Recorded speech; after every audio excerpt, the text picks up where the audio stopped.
मैं हूं माजिद अली खान और मैं हूं रानी सैफुल्लाह खान। हेडलाइंस आपने जानी, आपको अपडेट करें। पार्लिमानी कमेटी बराए कौमी सलामती की अहम बैठक स्पीकर कौमी असम्बली असद कैसर की सदारत में जारी है। इजलास में आर्मी चीफ, DGISI समेत अस्करी हुकाम भी शरीक हैं। इजलास को मुल्क में सिक्योरिटी की सूरत हाल और तहरीक लब्बैक के मामले पर ब्रीफिंग दी जा रही है। अक्लदम तहरीक तालिबान पाकिस्तान और पाकिस्तान के दरमियान मुज़ाकरात पर भी पार्लियामेंट को एतमाद में लिया जाएगा। अस्करी क़यादत अरकान पार्लियामेंट के सवालों का जवाब भी देगी। आगाह करेंगे आपको। कलदम तहरीक तालिबान पाकिस्तान और पाकिस्तान के दरमियान मुज़ाकरात पर भी पार्लियामेंट को एतमाद में लिया जाएगा। अस्करी क़यादत अरकान पार्लियामेंट के सवालों का जवाब भी देगी। ज़राए से मज़ीद जानते हैं इस्लामाबाद में हमारे नुमाइंदे हैदर शराजी से। जी हैदर शराजी, आगाह कीजिएगा। जी, पार्लिमानी कमेटी बराए कौमी सलामती का इजलास इस वक्त कौमी हाल में हो रहा है और इस इजलास की सदारत स्पीकर कौमी असम्बली असद कैसर कर रहे हैं। इसके अलावा अपोजिशन लीडर शहबाज शरीफ समेत चेयरमैन पीपल्स पार्टी बिलावल भुट्टो जरदारी और दीगर जमातों के अरकान इसमें शरीक हैं। Army chief general Qamar Javed Bajwa और इसके अलावा DGISI इस इजलास में मौजूद हैं, जो नेशनल सिक्योरिटी से मुतल्लिक तमाम सवालों के जवाब देंगे, ब्रीफिंग दी जाएगी। इसमें पाक अफगान सरहदी अमूर समेत बॉर्डर फेंसिंग और ख़ासकर तहरीक तालिबान पाकिस्तान के साथ मुज़ाकरात समेत तहरीक लब्बैक के साथ जो एग्रीमेंट हुआ है इस पर भी बातचीत की जाएगी, मुशावरत होगी और वो ब्रीफिंग में ये तमाम चीज़ें होंगी। ज़राए के मुताबिक इसमें सबसे अहम ये कि मुल्की सलामती के हवाले से जो इस वक्त मौजूदा इशूज़ हैं उन पर तमाम अरकान असम्बली और जितने भी पार्लियामेंटेरियंस हैं उनके सवालों के जवाब दिए जाएंगे। इस वक्त ये इजलास शुरू हो चुका है, इसमें तमाम ये मेंबर्स भी शरीक हैं। इसके अलावा नेशनल सिक्योरिटी एडवाइज़र जिस वक्त आज इजलास में शिरकत के लिए जा रहे थे उनसे भी हमने बातचीत की तो उनका ये कहना था कि इस वक्त अहम तरीन मुल्की जो मामलात हैं, ख़ासकर अफ़गानिस्तान में हुकूमत की तब्दीली के बाद, वहाँ पर तालिबान के टेक ओवर के बाद, तो इस वक्त पाकिस्तान बहुत अहम है और अपने जोग्राफियाई महल वक़ू की वजह से इसकी अहमियत को समझते हुए ये नेशनल सिक्योरिटी मीटिंग बुलाई गई है। और इसमें वज़ीर आज़म इमरान खान की शिरकत न करने के हवाले से अपोजिशन जमातें तनकीद कर रही थी कि वज़ीर आज़म इमरान खान के लिए नेशनल सिक्योरिटी से बढ़कर क्या मामला हो सकता है कि वो शरीक नहीं हुए। अपोजिशन तनकीद तो कर रही है, लेकिन दूसरी जानिब अब ये इस वक्त इजलास जारी है जिसमें ये तमाम अमूर ज़ेर बहस आएंगे और इस पर ब्रीफिंग हो रही है। जी, पार्लिमानी कमेटी बराए कौमी सलामती की अहम बैठक स्पीकर कौमी असम्बली असद कैसर की सदारत में अब भी जारी है। हमें अपडेट कर रहे थे हैदर शराजी, आपका बहुत शुक्रिया। तो दूसरी जानिब अपोजिशन लीडर शहबाज शरीफ ने हुकूमत से तहरीक लब्बैक पाकिस्तान के साथ किया जाने वाला मुआहिदा सामने लाने का मुतालबा कर दिया। GTV से गुफ्तगू करते हुए कहा कि हुकूमत पार्लियामेंट में आकर बताए TLP के साथ क्या मुज़ाकरात हुए, इमरान खान की हुकूमत ने क्या मुआहिदा किया, हर चीज़ खुफिया है, कुछ नहीं पता। हुकूमत बयान दे, पार्लियामेंट में आके बताए कि क्या मुज़ाकरात किए हैं और क्या मुआहिदा हुआ है, हर चीज़ खुफिया है, उसका पता नहीं हमें बिल्कुल। तो सर इस हवाले से जो कालादम का स्टेटस ख़त्म किया है इस पर क्या बेहतरी है? ये इसके बारे में हम बाकायदा अपनी मुशावरत के साथ इसके बारे में बयान जारी करेंगे। अमीर जमात इस्लामी सिराजुल हक ने पेंडोरा लीक्स की तहकीकात के लिए सुप्रीम कोर्ट से रुजू कर लिया। सिराजुल हक ने पनामा लीक्स पटिशन में मुतफरिक दरख्वास्त दायर की है। दरख्वास्त में सदा की गई है कि पनामा के साथ पेंडोरा लीक्स में शामिल अफराद के खिलाफ भी तहकीकात की जाएं। जमात इस्लामी ने मुल्क की दौलत लूटने वालों के एहतसाब का मुतालबा किया है।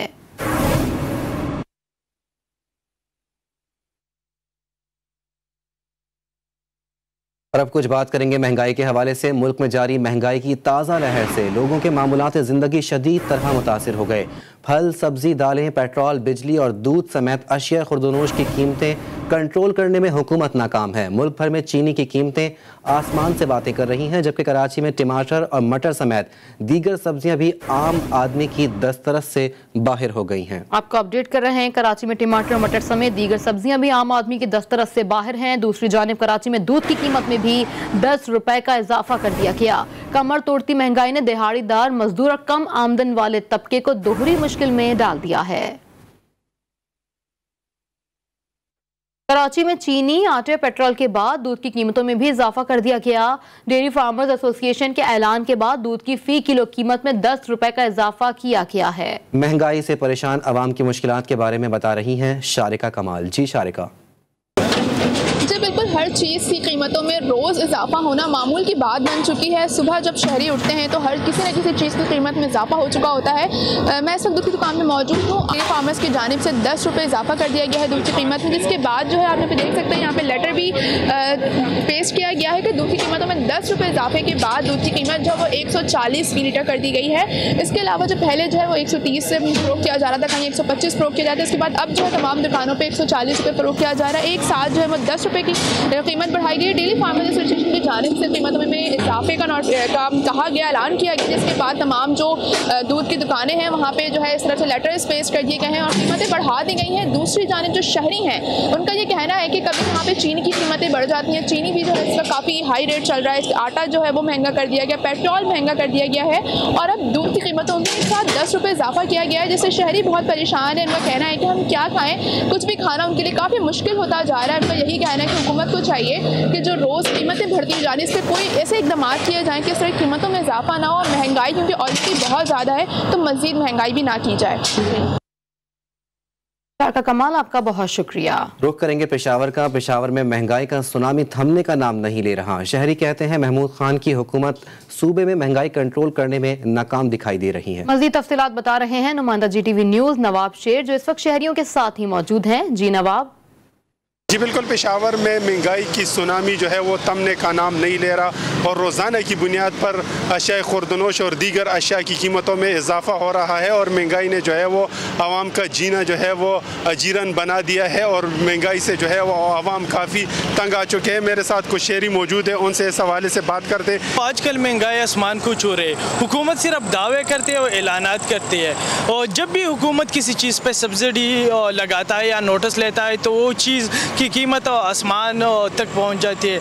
अगर हम अशिया खुर्दनोश की तरफ देखें तो पेट्रोल और जो अशिया खुर्दनोश है चीनी, उसके दरमियान आंख मचूली जारी है। कभी पेट्रोल बाजी लेके जाता है तो कभी चीनी बाजी लेके जाता है, तो गरीब आवाम यहाँ अभी जीना जो है वो मुश्किल हो गया है। जैसा कि आप लोग देख रहे हैं कि यहाँ पर शहरियों का यही कहना है कि अशिया खुर्दनोश की कीमतों में रोज़ाना की बुनियाद पर इजाफा किया जा रहा है और आवाम जो है वो हुकूमत से बार बार मुतालबा कर रहे हैं कि वो महंगाई को कंट्रोल करने के लिए इकदाम करें ताकि आवाम को कुछ रिलीफ मिल सके। जी बहुत शुक्रिया नवाब शेर तफसीलात से आगाह करने के लिए। लाहौर का मजदूर तबका 2 वक्त की रोटी के हुसूल के लिए दर बदर की ठोकरें खाने पर मजबूर हो गया। दिहाड़ीदार मजदूर काम न मिलने की वजह से मसाइल का शिकार है। रिपोर्ट करेंगे वहीद गुज्जर।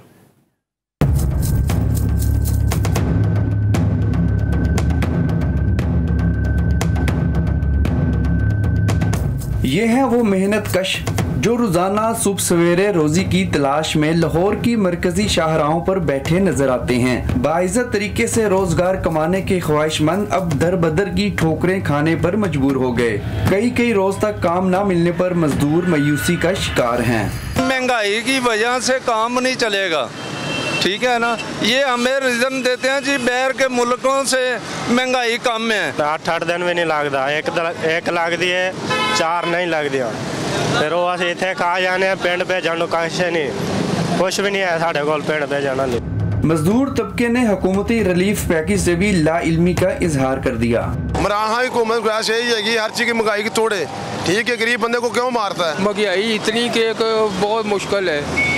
मैं मरीज आदमी, मैं अपनी दवाइयाँ भी नहीं ले सकता हूँ, खाना तो दूर की बात है, मेरा को कमाने वाला भी नहीं है। मकानात और बंगलों की तमीर में अहम किरदार अदा करने वाले मेहनतकश हुकूमती तवज्जो और इमदाद के मुंतजिर हैं। कैमरामैन सलमान मिराज के साथ वहीद गुज्जर, GTV न्यूज़ लाहौर।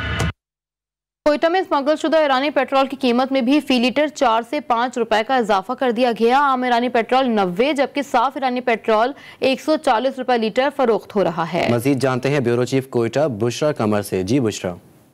जी बिल्कुल, कोयटा में कंपनी के पेट्रोल के अलावा ईरानी पेट्रोल की कीमतें जो हैं उनमें भी 4 से 5 रुपए का इजाफा कर दिया गया है। इस वक्त सूरत हाल ये है कि जो तेल प्योर नहीं है उसकी कीमत 90 रुपए लीटर है, जबकि जो ईरानी पेट्रोल साफ करके फरोख्त किया जा रहा है उसकी कीमत जो है 140 रुपए लीटर है, जिस पर शहरी जो है वो काफ़ी परेशान नजर आ रहे हैं क्योंकि उनका कहना है कि एक जानिब जहाँ हुकूमत की जानिब से कंपनी के पेट्रोल की कीमतों में इजाफा कर दिया गया है, वहीं पर अगर वो ईरानी पेट्रोल खरीदने के लिए ईरानी पंप्स का रुख करते हैं या शहर के मुख्तलिफ मकामात पर रेडियो या ड्रमों में फ़रोख्त होने वाला जो ईरानी पेट्रोल है वहाँ से लेने जाते हैं तो उन्हें वहाँ भी जो है भारी कीमतें देनी पड़ रही हैं, जिसकी वजह से उन्हें काफ़ी मुश्किलात का सामना है। जबकि ईरानी पेट्रोल फ़रोख्त करने वाले जो हजरात हैं उनकी जानिब से ये शिकायत सामने आती है कि बॉर्डर बंद होने की वजह से उनको पेट्रोल बड़ी मुश्किल से जो है वो दस्तयाब होता है, जिसकी वजह से वो काफ़ी टैक्स देने के बाद और कई मुख्तलिफ मराहिल से गुजरने के बाद जो है इस पेट्रोल को फ़रोख्त करते हैं, जिसकी वजह से इसकी कीमतें जो हैं वो उसमें इजाफा करते जा रहे हैं। जी कमर, आपका बहुत शुक्रिया। आगे बढ़ेंगे और आपको बताएं, रहनुमा पीपल्स पार्टी खुर्शीद शाह ने कहा है कि जिस दिन वजीर आजम कह दें कोई मसला नहीं, उस दिन खतरे की घंटी बज जाती है। 120 अरब रुपए की सब्सिडी दी, इसी रोज 280 रुपए का बोझ अवाम पर डाल दिया। प्राइम मिनिस्टर ये कह दे कि कोई मसला नहीं है, मैं बैठा हूँ, तो वो खतरे की घंटी बजती है। उसी दिन उसने रॉन्ग और राइट कहने की हद तक या प्रैक्टिकल उसने कहा कि मैं 120 बिलियन की सब्सिडी दूंगा। उसी दिन 200 अरब रुपए फिर गरीब आदमी पे डाल दिए, 9 रुपए फिर पेट्रोल बढ़ा दिए। मुझे जो खौफ नज़र आता है कि तेल की कीमतें दिसंबर तक 150 क्रॉस कर जाएंगी और डॉलर कम से कम 250 पे पहुंचेगा। फिर क्या होगा? ये वही तरक्की है कि गरीब के पेट पे लात रख के जब उसकी ज़ुबान मुंह से निकलती है तो ये कहते हैं कि ये तरक्की है। वफाकी वज़ीर इत्तलात फवाद चौधरी ने कहा है कि पाकिस्तान किसी अलहदा सैयारे पर नहीं, सियासी मुखालफिन का काम मायूसी और झूठ फैलाना है। ट्विटर पैगाम में कहा कि हकीकत यह है कि पाकिस्तान की इंडस्ट्री बहाल हो चुकी है। कोरोना के खिलाफ शानदार हिकमत अमली को पूरी दुनिया ने सराहा, इसी वजह से हालात अब बहुत बेहतर हैं। फवाद चौधरी ने मजीद ये भी कहा कि इंशाअल्लाह 6 से 8 माह में आलमी कीमतें भी नॉर्मल होना शुरू हो जाएंगी। चीनी की 85 रुपये एक्समिल कंट्रोल प्राइस है। मुल्क में चीनी की कोई कमी नहीं। तर्जुमान पंजाब हुकूमत हसन खावर ने दावा कर दिया। प्रेस कॉन्फ्रेंस में कहा, मार्केट में 46,000 टन का चीनी का निजी स्टॉक मौजूद है। 1 लाख टन चीनी का जखीरा सिर्फ पंजाब में मौजूद है। हुकूमत चीनी बहरान पर काबू पाने के लिए इकदाम कर रही है। 40,000 टन चीनी का इजाफी जखीरा बहरी जहाज़ों से आ रहा है। आज जो पंजाब की कंजम्पशन है उससे डबल के हिसाब से भी 15 दिन से ज़ायद का स्टॉक हमारे पास मौजूद। ये इसमें डीजी खान डिवीज़न की जो शुगर मिलें हैं वहाँ पे 14,000 टन पड़ा हुआ है हमारी मालूमात के मुताबिक। बहावलपुर डिवीज़न की मिलों में 13,000 टन पड़ा हुआ है, फैसलाबाद में 8,000, गुजरांवाला में 6,000 और लाहौर में 3,000। और ये वो स्टॉक है जो मिलों के पास है या डीलरों के पास है, इसके ऊपर हम एक्शन कर रहे हैं। जोड़ में कानून नाफिज करने वाले इदारों ने तबाही का बड़ा मंसूबा नाकाम बना दिया। गांव असील तरगांव में कलदम दाश के ठिकानों से भारी असलहा बरामद कर लिया गया। बरामद असलहे में रॉकेट लॉन्चर, दस्ती बम, पिस्तौल, खंजर और आईडीज शामिल हैं। जराये के मुताबिक कार्रवाई पहले से गिरफ्तार दहशतगर्द से मिलने वाली मालूमात पर की गई।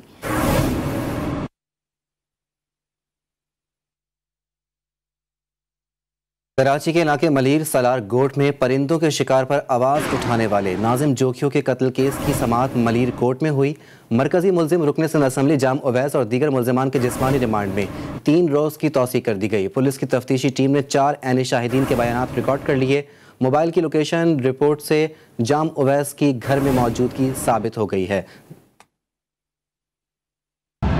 नाजिम जोखियों के कत्ल की तफ्तीश में मरकजी मुल्जिम जाम उवैस की मुश्किलात बढ़ती जा रही हैं। जदीद टेक्नोलॉजी ने बता दिया, जब नाजिम जोखियों पर जाम हाउस में तशद्दुद हो रहा था तो मरकजी मुल्जिम वहीं पर मौजूद था। तफ्तीशी हुक्काम के मुताबिक जाम उवैस के साथ गार्ड अमीर और हैदर, जबकि फरार होने वाले 2 मुल्जिमान की मोबाइल लोकेशन एक ही मकाम पर आई है।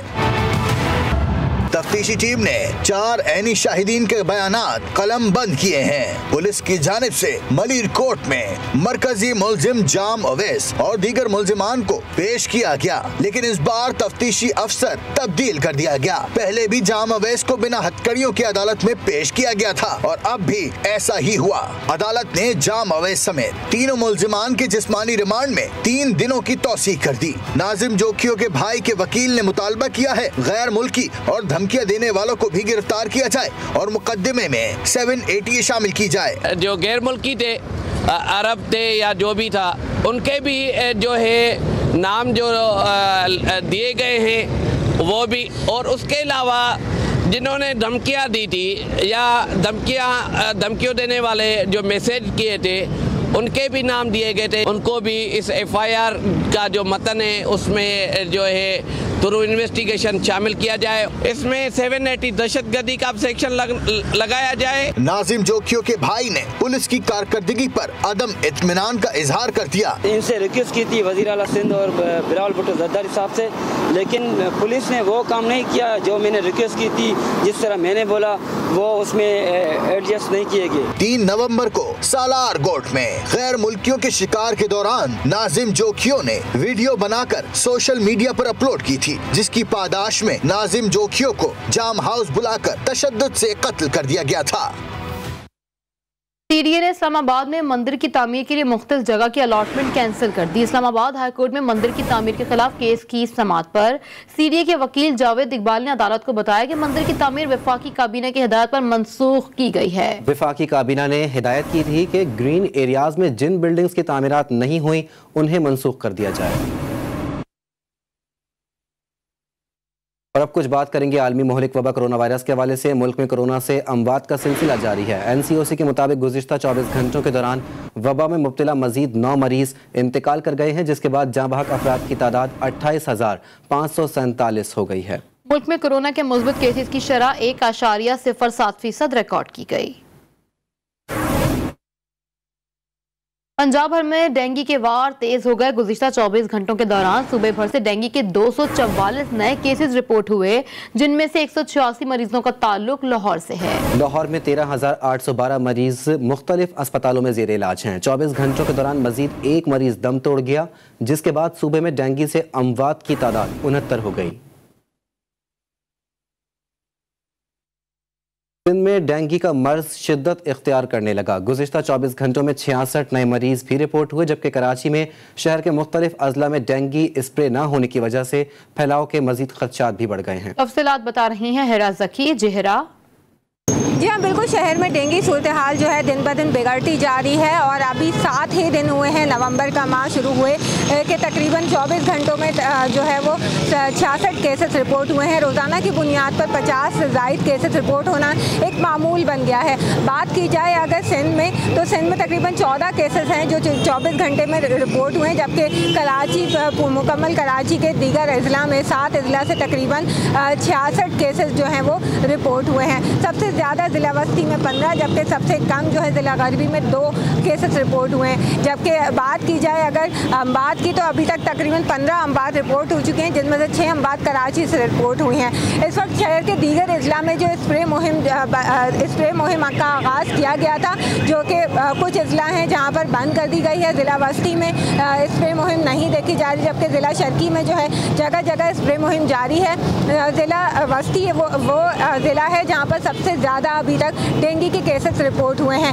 महकमा सेहत की जानिब से मज़ीद इक़दाम किए जा रहे हैं ताकि डेंगू के केसेस जो हैं बढ़ने से रोका जा सके। जी, बहुत शुक्रिया हिरा ज़की अपडेट करने के लिए। इस्लामाबाद में एक रोज में मजीद 20 अफराद डेंगू का शिकार हो गए। शहरी इलाकों में खतरनाक मच्छर ने 7 और देही इलाके में 13 अफराद को खतरनाक वायरस में मुब्तला किया। वफाकी दारुल हुकूमत में डेंगू के मजमूई केसेस की तादाद 4122 हो चुकी है। डेंगू के डंग से अब तक 17 अफराद जान की बाजी भी हार चुके हैं। पाक बहरिया में कमांडर कोस्ट की कमान की तब्दीली की तकरीब हुई। वाइस एडमिरल जाहिद इलियास ने कमान commander rear admiral Javed Iqbal के हवाले की। तर्जुमान पाक बहरिया के मुताबिक तकरीब में नए तैनात कमांडर को गार्ड ऑफ ऑनर पेश किया गया। रियर एडमिरल जावेद इकबाल ने 1990 में पाक बहरिया के ऑपरेशन ब्रांच में कमीशन हासिल किया था। वो पाकिस्तान नेवी वॉर कॉलेज और नेशनल डिफेंस यूनिवर्सिटी इस्लामाबाद के ग्रेजुएट हैं। रियर एडमिरल जावेद इकबाल मुतादिद कमांड एंड स्टाफ ओहदों पर तैनात रह चुके।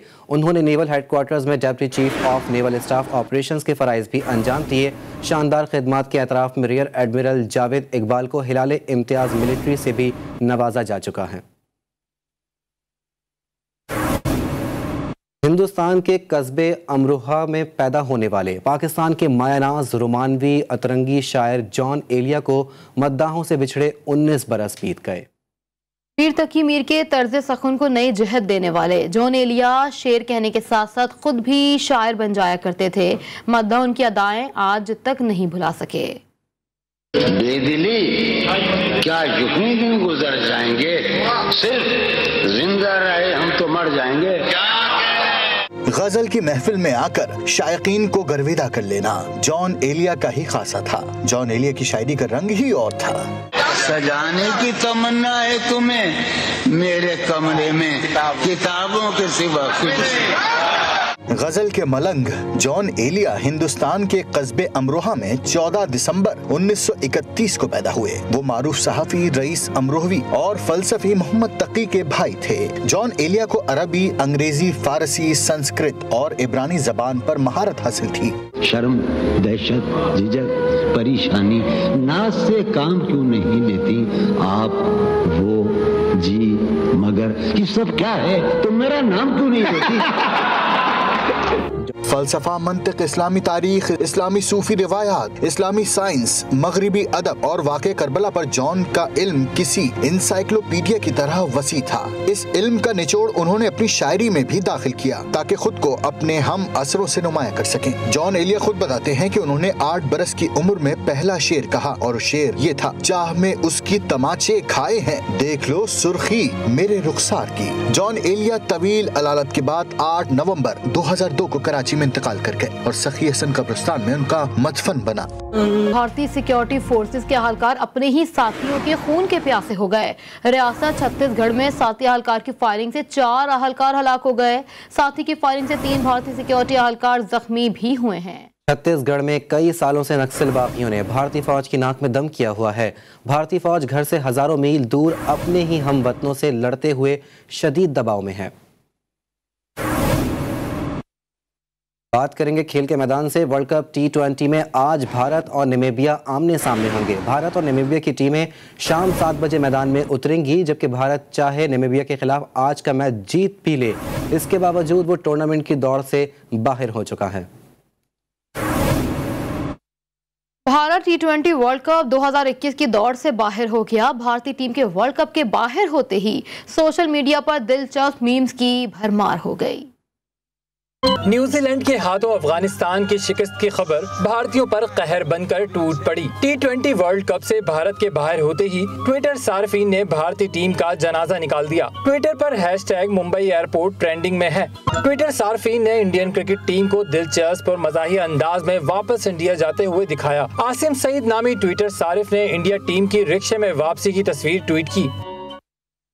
T20 वर्ल्ड कप में ग्रीन शर्ट्स की फतूहात का सिलसिला जारी है। गुज़िश्ता रोज स्कॉटलैंड को शिकस्त देकर कौमी क्रिकेट टीम ने खूब जश्न मनाया। साथ ही क्रिकेटर हारिस रऊफ की सालगिरह का केक भी काटा। स्कॉटलैंड के खिलाड़ी भी पाकिस्तानी बॉलर की खुशी में खुश नजर आए।